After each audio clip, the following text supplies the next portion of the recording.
This episode was brought to you by Skillshare. When you see a shoebill, you might think that they look like dinosaurs. And the awesome thing is, they actually are dinosaurs. Hi, I'm Danielle, and you're watching Animal Logic. Shoebills, like all birds, are modern dinosaurs within the clade Aviale in Dinosauria. But more so than other birds, shoebills really look the part. They get their name from their almost comically oversized shoe-like bill. The rest of their body is also really strange, looking like a hodgepodge of different creatures.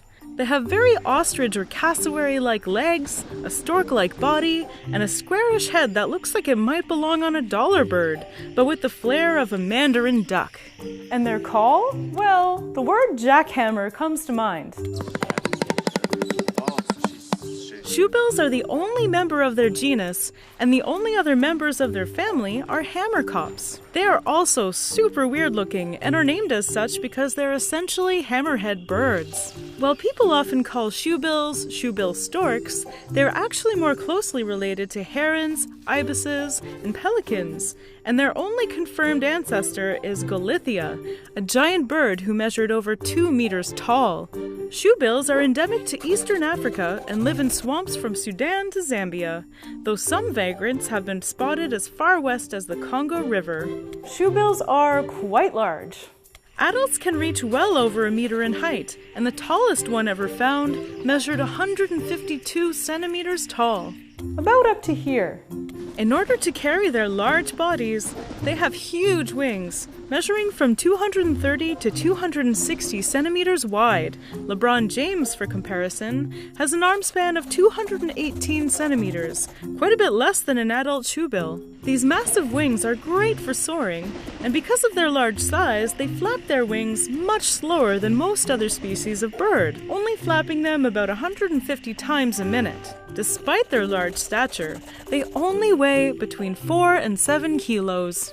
A testament to their light, hollow bones. Their massive shoebill is the third longest in the animal kingdom, ranking after storks and pelicans. But their bill is much larger. It has a bigger circumference than any other bird. They may look clunky, but their bills are deadly effective tools. The edges of their bills are razor sharp, which is helpful, as they often will decapitate their prey when hunting. They'll also use their sharpened bill to mow down grass to expose prey. If you look closely, you'll notice their bill isn't entirely rounded, and their upper mandible forms a very sharp nail at the end. They use this to stab and impale their prey. Wicked. They also have very large feet, and their middle toe can be up to 18 centimeters long. This helps a lot when you live in the swamp and spend hours of the day completely still, perched on floating debris, waiting for prey. Shoebills are very solitary and spend their days looking for muddy swamps with mixed vegetation, and then they stand around and wait for prey to swim by. Their prey of choice, lungfish and bashir. These two species are particularly interesting because both can breathe outside of the water. They use their ability to get away from predators chasing them underwater, a strategy which is altogether ruined by a lurking shoebill. While lungfish and bashir may be their most common meal, shoebills are hardly specialists and will eat anything that they can get their bill around, including frogs, snakes, lizards, and young crocodiles. Metal. While their main strategy is to find a location where fish is plentiful and then wait, they have been known to hunt in areas preyed upon by hippos, as hippos will scare the fish and force them to surface. Easy pickings for a shoebill.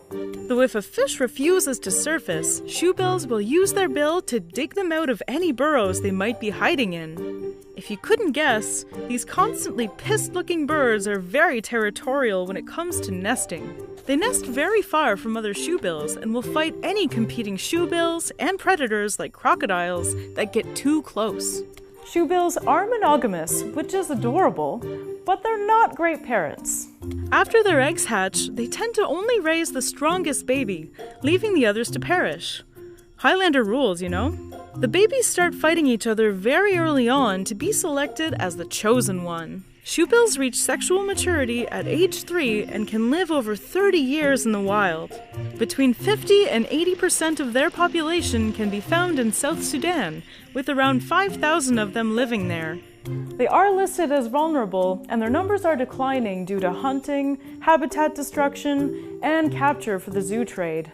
Their amazing jackhammer sound is one of the few sounds that they produce. And they use it to communicate greetings and threats. But with shoebills, the greetings are usually pretty threatening. While shoebills certainly stand out from the pack, not all birds are so easy to identify. If you're interested in learning more about how to identify different bird species in the wild, a good place to start is with a course on Skillshare. The Casual Birder, taught by Sue Pulsifer, offers you an introduction to bird identification. In the course, she will guide you through the process of easily identifying all kinds of birds in your backyard, when you're on a hike, or when you're traveling abroad. Being able to identify the different species of birds that surround us can really help us feel more connected to the natural world, and it will certainly make your next hike more interesting. Skillshare is an online learning community with over 20,000 courses. You can learn everything from birdwatching to wildlife photography to how to realistically draw animals. Skillshare's premium feature gives you unlimited access to all of their high-quality courses, which is great because having all of these subjects at your fingertips really makes learning something new really easy and accessible. You just click the subject you want to check out and you're already learning. If you want to support Animal Logic and learn something cool on Skillshare, follow the link in the description and sign up for 2 months of Skillshare for free. So what animal should I check out next? Please let me know in the comments and be sure to subscribe for new episodes of Animal Logic every other week. Thanks for watching!